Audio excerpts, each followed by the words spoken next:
안녕하세요. 여러분들의 취업 도우미 KR 자빈 NL의 유진입니다.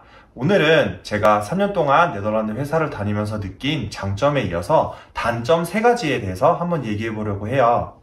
첫 번째, 언어와 문화에 대한 벽. 제가 지금 다니고 있는 회사는 네덜란드계 다국적 기업이라서 실제로 동료들과 네덜란드어로 대부분 대화를 하고요. 일을 할 때는 외국계 지원자가 많기 때문에 영어를 쓰고 있습니다. 하지만 저는 모국어가 한국어이고 네덜란드어는 그 유럽에서 쓰는 기준으로 C1, C2 정도 되고 영어도 한 B2에서 C1 정도 된다고 생각하는데 어느 정도 의사소통을 하고 업무를 하는 데는 불편함이 없지만 그래도 법률적인 내용을 한다든지 아주 전문적인 내용이 필요한 이메일을 작성하든지 할 때에는 아무래도 어려움을 겪을 수밖에 없어요. 또 아무리 언어를 한다고 해도 어릴 때부터 그 나라에서 자라지 않으면 이해를 하지 못하는 여러 가지 전통이나 역사 또는 농담들이 있죠. 예를 들어 한국에서도 한국 사람들만 이해할 수 있는 그런 농담들이 있잖아요. 그런 농담을 하거나 그럴 때 이해를 못하고 또는 회의를 할 때 예를 들어 CEO가 어떤 거를 비유를 하면서 이제 네덜란드의 속담이나 격언을 사용했을 때 혼자 못 알아듣는다든지 그럴 때는 내가 결국에는 외국 사람이었지 이런 거는 좀 이해하기가 어렵다라는 부분이 생기기 마련입니다. 업무 이외에도 예를 들어 커피를 마시면서 간단한 수다를 떨거나 또는 같이 점심을 먹으면서 얘기를 할 때 네덜란드 동료들끼리는 잘 아는 부분이나 그런 데서 막 재밌다고 웃을 때 그럴 때 있잖아요. 근데 그럴 때 저만 같이 못 웃을 때는 좀 그런 거에 대해서 소외감을 느낄 때가 있어요.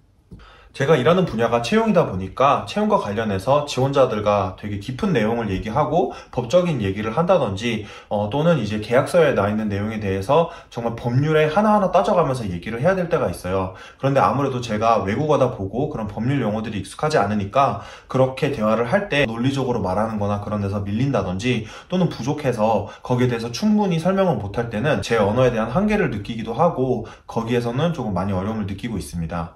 또 예를 들어 제가 하는 일 중에 채용 공고 같은 거는 많이 올려야 돼요. 네덜란드어가 모국어인 동료는 아무 어려움 없이 또 재미있게 재치있게 창의적으로 채용 공고를 올리는 거를 금방 뚝딱뚝딱 하는데 저 같은 경우에는 간단한 어법 실수라든지 또는 문장이 좀 길어졌을 때 말이 안 된다든지 그런 게 많기 때문에 항상 채용 공고를 네덜란드로 했을 때 직접 올리지 못하고 제 주변 동료들 중에 항상 이렇게 물어봐서 한 번 더 더블 체크를 하고 정말 많이 고쳐지는 거를 보고 그 다음에 채용 공고를 올릴 수 있는 그런 어려움들이 있어요.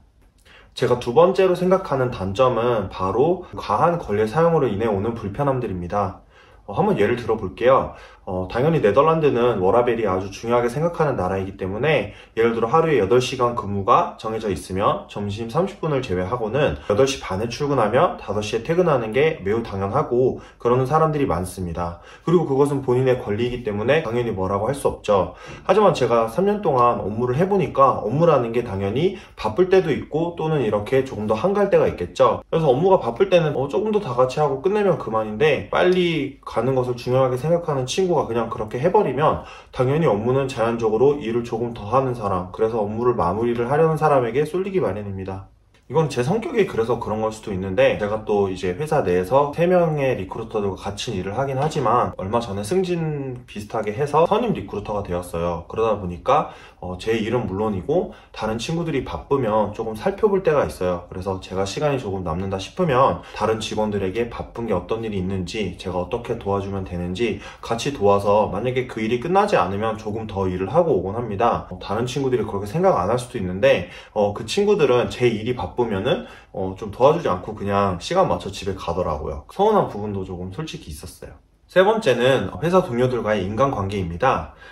제가 장점으로도 말씀드렸던 부분인데 인격 모독 같은 것도 없고 업무에 대한 이런 압박이나 욕을 한다거나 그런 부분은 전혀 없습니다. 하지만 아무리 이렇게 좋게 지내는 동료들끼리도 마음이 잘 맞는 동료가 분명히 있을 거고 같이 일하는데 조금 어려움 있는 동료들이 있어요. 그렇기 때문에 특히 마음이 안 맞는 동료들이랑 일을 할 때는 좋게 얘기하면서 진행을 하지만 아무래도 거기에서도 어려움에 부딪히는 경우가 있어요.